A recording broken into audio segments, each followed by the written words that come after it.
नमस्कार सभी को। लास्ट क्लास में अपन ईथर की केमिकल प्रॉपर्टीज देख रहे थे और उसमें अपन ने देखा था जो एल्किल ग्रुप है ईथर में उसके प्रतिस्थापन के कारण होने वाली विक्रिया, और दूसरी अपन ने रिएक्शन देखी थी जिसे प्रोटोनेटेड एल्कोहल बन रहा था, ऑक्सोनियम साल्ट वगैरह बन रहा था, यानी इलेक्ट्रॉन न्यून यौगिकों के साथ भी ईथर क्या कर रहा था, वहां पर रिएक्शन कर रहा था। आज अपन बात करेंगे ईथर में कार्बन और ऑक्सीजन का जो बॉन्ड है वो टूटता है तो उसके कारण कौन सी रिएक्शन होती है उसके बारे में। तीसरी रिएक्शन देखेंगे अपन, कार्बन ऑक्सीजन बंध विदलन के कारण होने वाली अभिक्रिया, बंध विदलन के कारण होने वाली अभिक्रिया। देखिएगा क्या होता है। इसके लिए अपन इसकी रिएक्शन करवाते कंसंट्रेट HI के साथ में, सांद्र HI के साथ में रिएक्शन करवाते हैं। देखिएगा ये मेरे पास में कोई ईथर है ROR, तो यहां से होने वाला क्या है उसकी बात करते हैं। यहां से ऐसा होगा, यहां ROH बनेगा और आपका यहां से क्या बन जाता है, एक RI बन जाता है। यानी एक तो आप बना दोगे एल्किल आयोडाइड और एक बना दोगे आप एल्कोहल। ठीक है, अब इसकी थोड़ी मैकेनिज्म अपन देख लेते हैं। देखिएगा ये ROH है मेरे पास में और आपने क्या किया यहां पर HI डाला।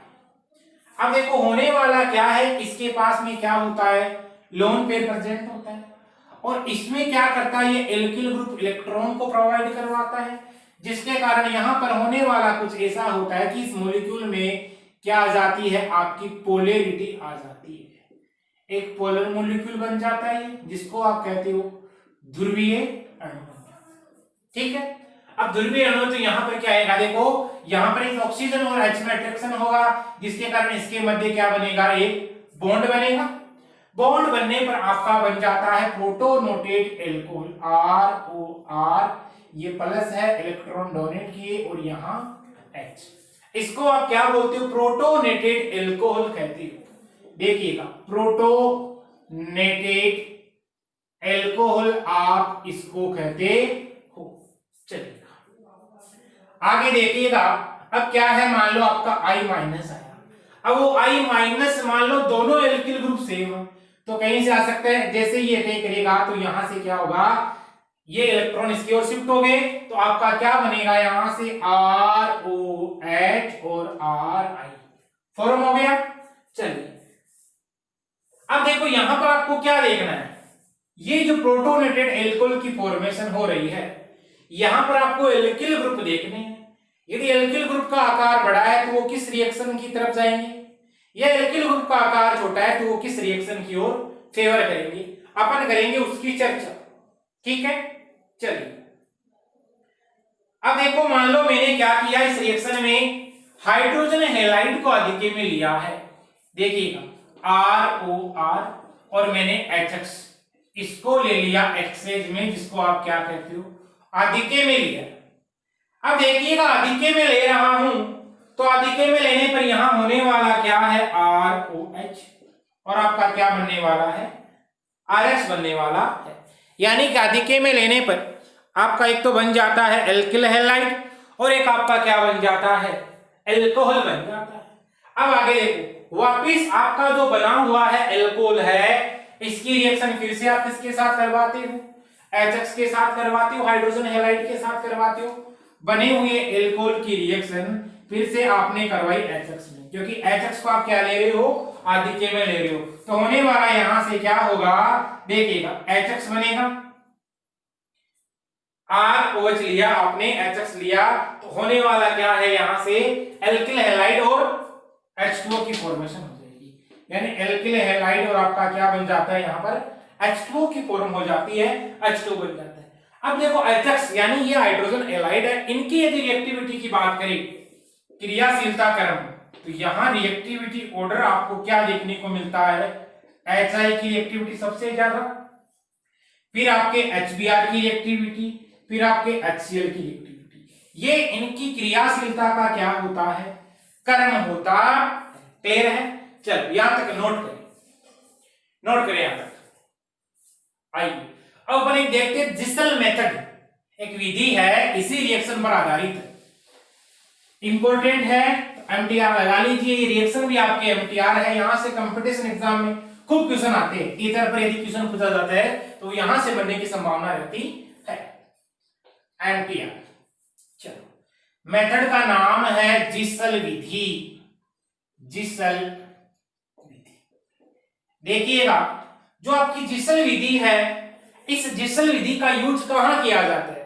तो इसका यूज करते हो आप मैथोक्सी जो ग्रुप है इसके मात्रात्मक आकलन के लिए। तो मैथोक्सी समूह है, मैथोक्सी समूह यानी OCH3 बोल दो, या आप क्या बोल दो, एल्कोक्सी ग्रुप की बात करोगे तो OR बोल दो। मैथोक्सी ग्रुप हो सकता है या एल्कोक्सी ग्रुप होता है।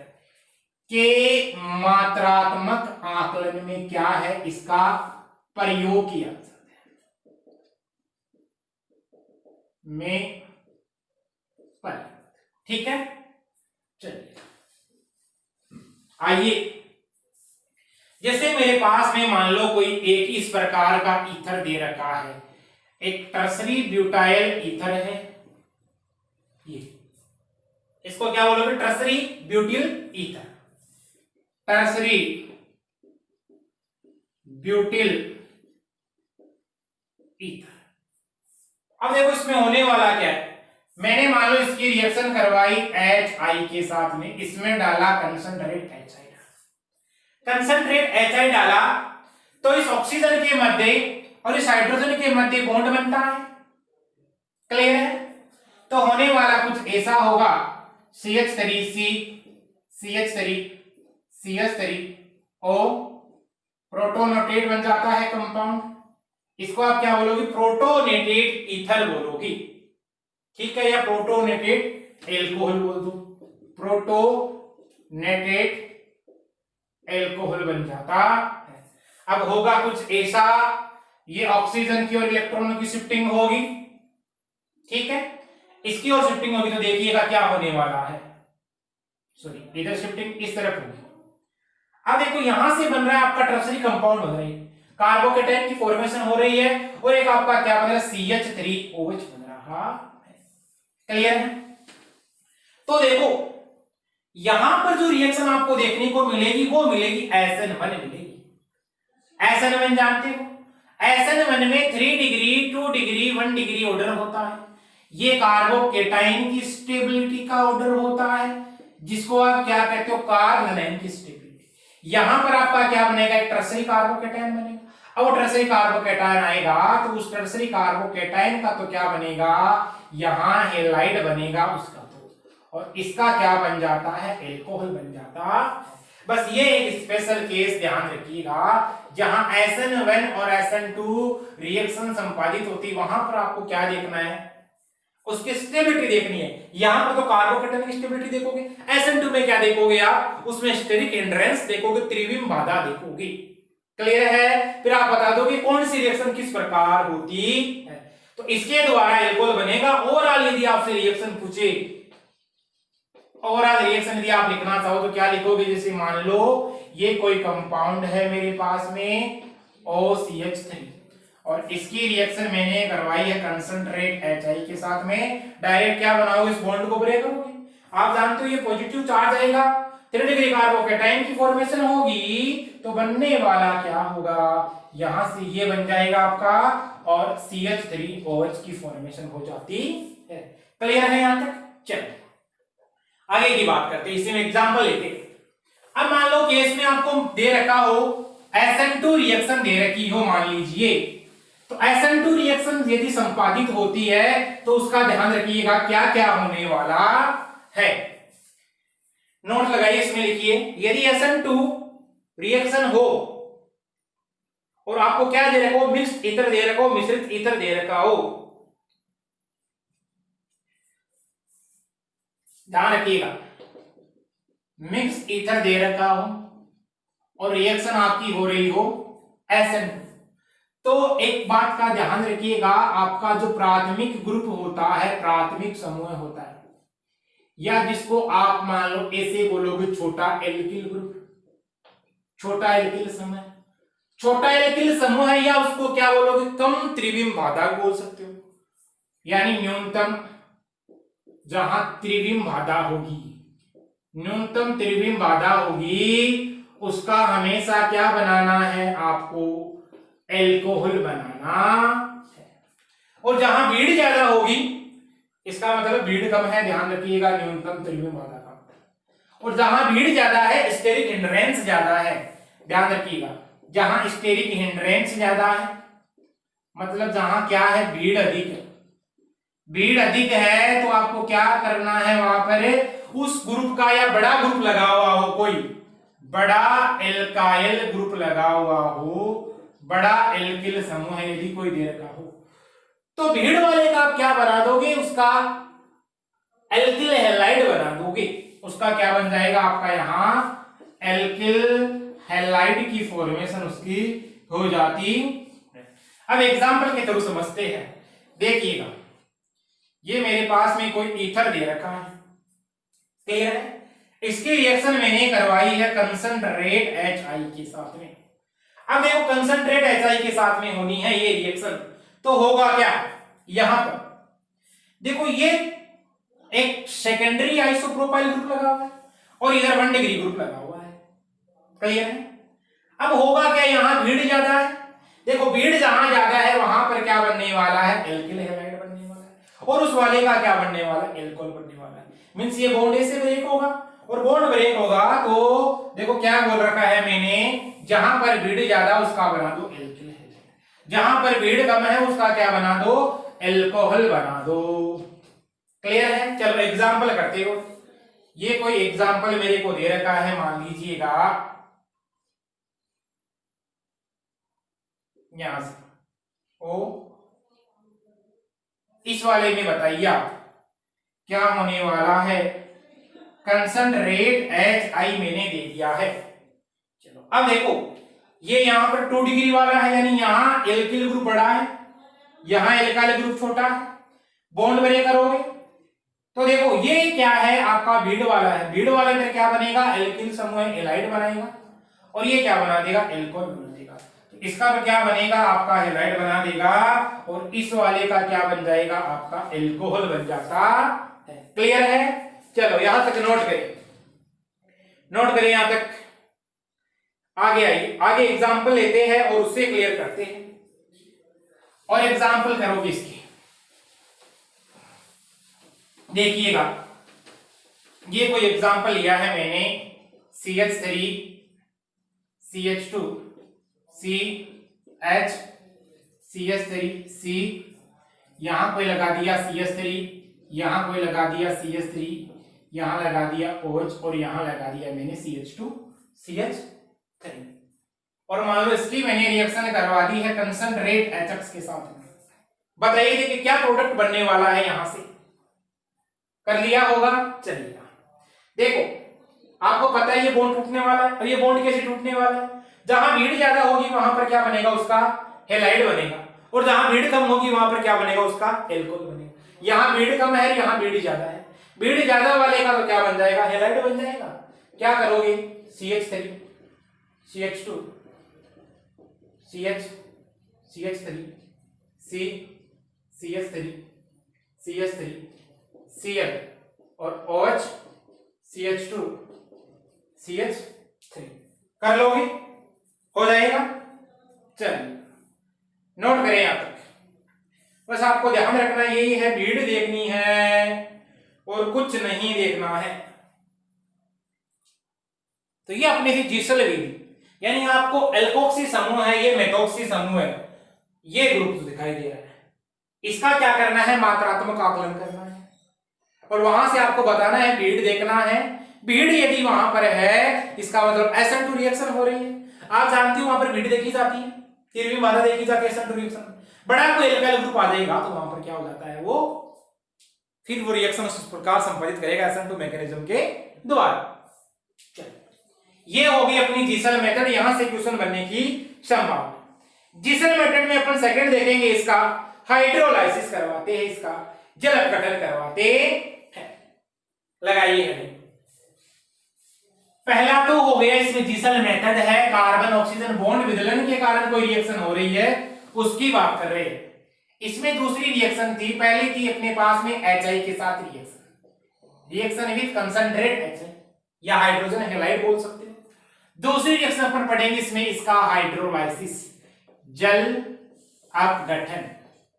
देखिएगा, जल अपघटन का मतलब आपको यहां करवाना है इसका हाइड्रोलाइसिस।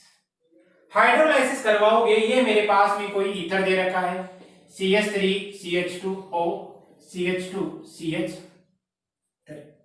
इसका हाइड्रोलाइसिस करवाओगे आप क्या लोगे, डाइल्यूट लोगे H2SO4, मतलब तनु सल्फ्यूरिक अम्ल लोगे। अब तनु सल्फ्यूरिक अम्ल लोगे, जल अपघटन में क्या होने वाला है देखिएगा, इसका जल अपघटन करवाते हो तो एल्कोहल की फॉर्मेशन होती है। देखो इसको H मिलेगा, इसको H मिलेगा, इसको H मिला, इसको OH मिला, हाइड्रोलाइसिस में सही होगा। इसको मिलेगा H, इसको क्या मिलेगा, OH मिलने वाला। क्या बना आपका 2CH3 CH2OH, यानी कि डाई एथिल ईथर के द्वारा आपने क्या बना लिया है, इथेनॉल की फॉर्मेशन कर ली है। क्लियर है, नोट करिए। अगला देखते हैं अपन, इसका रिडक्शन करवाएंगे कैसे होगा। तीसरा है इसका अपचयन। देखो डाई एथिल ईथर का आप करवाने जा रहे हो अपचयन, CH3 CH2 और CH2 CH3, इसका अपचयन किया होता है द्रव्य अमोनिया में। आपको लेना है क्या, सोडियम। द्रव्य अमोनिया में आपको क्या लेना है, सोडियम लेना है। क्लियर है, लिक्विड अमोनिया लिया आपने और उसमें क्या डाल दिया है आपने, सोडियम डाल दिया है। तो इसके द्वारा देखो एक तो क्या बनने वाला है, इसका रिडक्शन होगा, तो रिडक्शन के दौरान हाइड्रोजन का जुड़ना, इसका तो क्या बनने वाला है, एल्केन बनने वाला है। इसका क्या बनने वाला है, एल्कोहल बनने वाला है। इसका बन गया CH3 CH3 और इसका क्या बन गया, CH3 CH2OH, यानी कि आपने इथेन बना दिया और आपने क्या बना दिया है, यहां एल्कोहल बना दिया है। अगली रिएक्शन अपन इसी में देख रहे हैं रिडक्शन में। ये तो द्रव्य अमोनिया में यदि आपने सोडियम लिया है तब हो रहा है। आप रिएक्शन करवाते हो HI के साथ में, रेड फास्फोरस लेते हो काम में और HI के साथ में करवाते हो। याद करो मैंने क्या बोला था, इसे एल्केन का ठेकेदार बोला था, यानी ये क्या बनाता है, आपको एल्केन देता है। देखिएगा ये आपका डाई एथिल ईथर है और इसको मैंने क्या करवा दिया है, रिडक्शन करवा दिया है, यानी कि रिडक्शन के लिए इसमें रेड फास्फोरस डाला और क्या डाला मैंने यहां पर, HI डाला। क्लियर है, चलिएगा होने वाला क्या है यहां से, देखो एल्केन मिलेगा CH3 CH3 क्या बना, CH3 CH3 बन गया। चलो रिएक्शन को बैलेंस करना है तो यहां से आपको कितने हाइड्रोजन लेने पड़ेंगे, 4 हाइड्रोजन लेने पड़ेंगे। इसका मतलब यहां से क्या होने वाला है, H2O बाहर निकलने वाला। ये क्या हुआ आपका, रिडक्शन हुआ। क्लियर है, यहां तक नोट करिए इसे। अगली रिएक्शन है, इसी में कार्बन ऑक्सीजन के बीच का बॉन्ड टूटने वाला है। लगाइए एसिटिल क्लोराइड के साथ रिएक्शन विथ एसिटिल क्लोराइड। इसी में है तीसरे की चौथी में, reaction with acetyl chloride. Acetyl chloride के साथ अभिक्रिया करवानी है।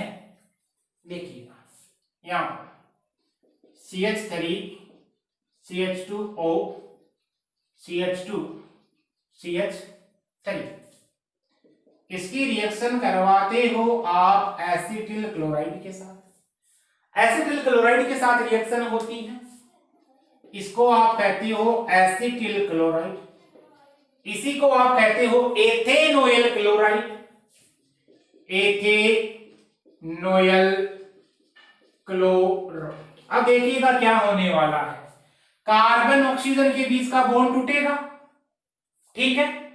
ये बॉन्ड टूटा तो यहां से आपको क्या मिलेगा, Cl मिलेगा, यानी कि CH3 CH2 Cl। क्या बोलते हो, एथिल क्लोराइड कह देते हो। और आपका इधर क्या बन जाता है, CH3 COO CH2 CH3। इसको क्या बोलोगे, देखो एथिल एथेनोएट, एस्टर बन गया, ये बन गया आपका एस्टर, और इस एस्टर को आप कहते हो एथिल एथेनोएट, क्या बोलोगे, एथिल एथेनोएट। क्लियर है? चलिए नोट करें यहां तक। इसको आप एथिल एसीटेट भी कह सकते हो ना, एथिल एसीटेट भी हो जाता है, लिख लेना साथ में, एथिल एसीटेट भी इसको आप कह सकते हो। आगे देखिएगा, एसिटिक एनहाइड्राइड के साथ अपन करवाते हैं रिएक्शन, तो हेडिंग लगाइए, reaction with acetic anhydride. Acetic anhydride के साथ क्या होगा उसकी बात करेंगे। तो रिएक्शन विथ एसिटिक एनहाइड्राइड, देखिएगा आपका डाई एथिल ईथर ये वाला CH3 CH2O CH2 CH, इसकी रिएक्शन करवाते हो आप एसिटिक एनहाइड्राइड के साथ। एसिटिक एनहाइड्राइड क्या होने वाला है, ये आपका होता है एसिटिक एनहाइड्राइड, ठीक है। कार्बन और ऑक्सीजन के बीच का बॉन्ड टूटने वाला है, और इधर भी क्या होगा, कोई कार्बन और ऑक्सीजन के बीच का बॉन्ड टूटने वाला है। तो देखो 2 मोल हो गए, CH3COO C2H5, इधर भी देखो CH3COO C2H5। क्लियर है? क्या बनने वाला है, क्या बनने वाला है, यहां से आपका बन जाएगा, अच्छा इसमें ये बॉन्ड टूटेगा, सॉरी ये बॉन्ड टूटेगा ना, क्या बना, CH3COO CH2 CH3, कितने मोल बनेंगे, 2 मोल बनेंगे, और इसको ही क्या बोलते हो आप, एथिल एसीटेट है, ये भी क्या है आपका एथिल एसीटेट कहते हो इसी को भी। चलिए नोट करें इसे यहां तक। तो एसिटिक एनहाइड्राइड के साथ में रिएक्शन होती है तो कार्बन और ऑक्सीजन के बीच का बॉन्ड क्या होता है, टूटता है, और टूटने के फलस्वरूप क्या बनने वाला है आपका, यहां से एस्टर की फॉर्मेशन होने वाली है। अब अपन बात करते हैं, तीसरी रिएक्शन अपनी होगी कंप्लीट। अपन बात करेंगे कुछ अन्य रिएक्शंस की जो यहां पर संपादित होती है, आदर्श रिएक्शन, अन्य अभिक्रिया। हेडिंग लगाइए आप, अदर रिएक्शंस, अन्य अभिक्रिया। फोर्थ रिएक्शन है यहां अदर रिएक्शन। ये अन्य कौन कौन सी रिएक्शन देता है, तो उसकी आप क्या करोगे, यहां चर्चा करोगे। पहली रिएक्शन देता है डिहाइड्रेशन, निर्जलीकरण देता है। अब देखो निर्जलीकरण आपने खूब पढ़ रखा है निर्जलीकरण में, तो यहां पर अपन जो एक रिएक्शन करेंगे वहां से आप समझ जाना। यहां पर CH3 CH2O CH2 CH3 निर्जलीकरण की अभिक्रिया होती है, चलो कर लेते हैं। आइए देखते हैं, यहां पर आप लेते हो Al2O3, एल्यूमिना लेते हो, और इस एल्यूमिना को क्या बोला जाता है, निर्जलीकारक कहा जाता है। एल्यूमिना इस रिएक्शन के दौरान निर्जलीकारक का कार्य भी करता है, और किसका कार्य करता है, यहां उत्प्रेरक का कार्य भी करता है। यहां ये रिएक्शन होती है 653 केल्विन टेम्परेचर पर। अब देखो होने वाला क्या है, यहां पर कुछ ऐसा होने वाला है, देखिएगा बीटा हाइड्रोजन निकलेगा, ये इधर से बीटा हाइड्रोजन निकलेगा, ये निकला, तो देखो CH2 डबल बॉन्ड CH2, और ऑक्सीजन 2 हाइड्रोजन निकले बाहर, क्या निकला आपका H2 निकल गया बाहर, बना क्या CH2 डबल बॉन्ड CH2, कितने मोल बने, 2 मोल, क्या बना, ये कार्बन कौन सा, अल्फा कार्बन, ये कार्बन कौन सा, बीटा कार्बन, ये कार्बन कौन सा, अल्फा कार्बन, ये कार्बन कौन सा, आपका बीटा कार्बन। क्लियर है? अब देखो आप डाइएथिल ईथर की यदि और एग्जांपल लोगे ना, तो ये सब चीजें वहां से क्लियर हो जाएगी। है वो की वही, रिपीटेशन हो रहा है बस, और कुछ नहीं हो रहा है। डिहाइड्रेशन वाला आपने पहले पढ़ रखा है, अपन ने डिटेल में पढ़ा है, एल्किल हैलाइड में भी पढ़ा है, अपन ने एल्कोहल का डिहाइड्रेशन किया है, वहां भी पढ़ा है। क्लियर है? तो डिहाइड्रेशन एक प्रकार की क्या है, विलोपन रिएक्शन है, विलोपन अभिक्रिया है। विलोपन का मतलब कोई ना कोई मॉलिक्यूल यहां से क्या होने वाला है, बाहर निकलने वाला है। चलो हेडिंग लगाओ, कार्बन मोनोऑक्साइड के साथ reaction, reaction with carbon monoxide. इसी में दूसरी रिएक्शन है, दूसरी रिएक्शन है रिएक्शन विद सीओ। सीओ का मतलब है कार्बन मोनोऑक्साइड है, न कि कार्बन ऑक्सीजन है, कार्बन मोनोऑक्साइड है, डाई एथिल ईथर, ये वाला आपका। इसकी रिएक्शन आप किसके साथ करवाने जा रहे हो? चलो इसमें यहां पर आप BF3 लेते हो काम में, इसको आप हीट करते हो, लगभग 500 ATM लेते हो और हाई टेम्परेचर लेते हो, और वो हाई टेम्परेचर आप लेते हो 398 से लेकर 453 केल्विन तक। ठीक है, 398 से सॉरी 423 केल्विन तक टेम्परेचर पे आपको क्या करना पड़ता है, यहां हीट करना पड़ता। क्लियर है? चलिए 500 ATM हाई टेम्परेचर और हाई प्रेशर पे ये रिएक्शन होती, ध्यान रखिएगा, किसके साथ में, कार्बन मोनोऑक्साइड में। चलो 398 से लेकर 423 केल्विन टेम्परेचर पे रिएक्शन क्या होगी, संपादित होगी। अब होने वाला कुछ नहीं है, बस केवल इतना होने वाला है, ये CO समूह यहां प्रवेश कर जाता है, तो क्या बनने वाला है, CH3 CH2 O CO CH2 CH3 बन गया, एस्टर बना आपका। चलो इसको क्या बोलोगे, एथिल में एक प्रोपेनोइड, एस्टर बना। इस एस्टर का नाम क्या होगा, एथिल प्रोपेनोइड। क्या बन जाएगा, एथिल प्रोपेनोइड बन जाता है। चलो नोट करें यहां तक। अगली रिएक्शन है, इसमें इसका कंबस्टन, दहन। अब दहन तो आप जानते हो ऑक्सीजन की प्रेजेंस में होने वाली एक प्रोसेस है। तीसरी रिएक्शन अपन देखने जा रही है यहां पर, दहन, कंबस्टन। तो हेडिंग लगाइए दहन, जिसको आप कहते हो कंबस्टन। दहन प्रोसेस में क्या होने वाला है, ये ईथर आपका CH3, इसको ऐसे लिखा जा सकता है क्या, चलो ऐसे लिख देते CH2O CH2 CH3। दहन करवाती, उसका मतलब ऑक्सीजन की उपस्थिति में होगी, ऑक्सीजन की उपस्थिति में होगी, बनने वाला क्या होता है, कार्बन डाइऑक्साइड, और किसका निर्माण होता है, आपके जल का निर्माण होता है। चलो नोट करें, यहां बैलेंस कर लो रिएक्शन को।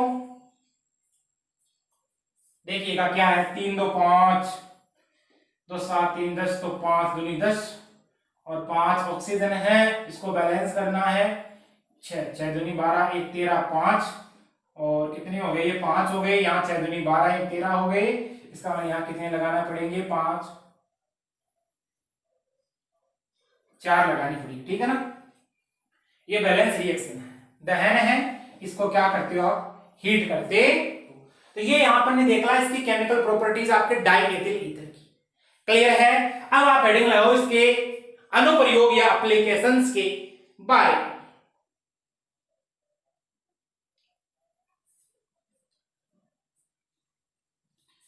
तो इसके अनुप्रयोग यानी इस ईथर का यूज कहां कहां किया जाता है, एप्लीकेशंस ऑफ ईथर या ईथर के अनुप्रयोग। देखिएगा ईथर का कहां प्रयोग किया जाता है। सबसे पहले आप CO2 के साथ यदि ईथर को मिला देते हो, CO2 के साथ आपने क्या मिला दी, ईथर मिला दी, उसका उपयोग किया जाता है प्रशीतक के रूप में, प्रशीतक के रूप में इसका यूज किया जाता है। और प्रशीतक के रूप में जहां इसका यूज किया जाता है वहां इसका टेम्परेचर कितना होता है, 193 केल्विन होता है।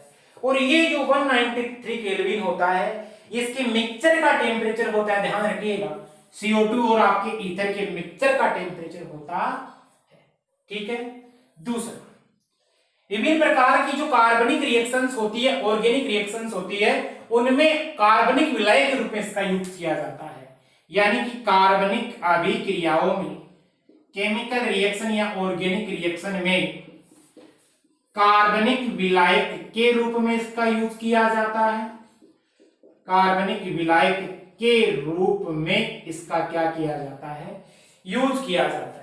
याद करो, देखिए वीडियो को पूछ करके बताओ कहां कहां यूज किया जाता है। चलो, एक आप पढ़ते हो ग्रिग्नार्ड रिएजेंट का निर्माण, GR फॉर्मेशन में ग्रिग्नार्ड रिएजेंट के निर्माण में इसका यूज किया जाता है। एल्किल हैलाइड लेते हो मैग्नीशियम के साथ में, ड्राई ईथर की प्रेजेंस में रिएक्शन होती है, शुष्क ईथर लेते हो और क्या बनता है, RMG अक्ष बनता है, ग्रिग्नार्ड रिएजेंट बनता है। ये अपन ने देखा है एल्किल हैलाइड वाले चैप्टर में। दूसरा, इसका यूज कहां किया जाता है, इन वुड्स रिएक्शन।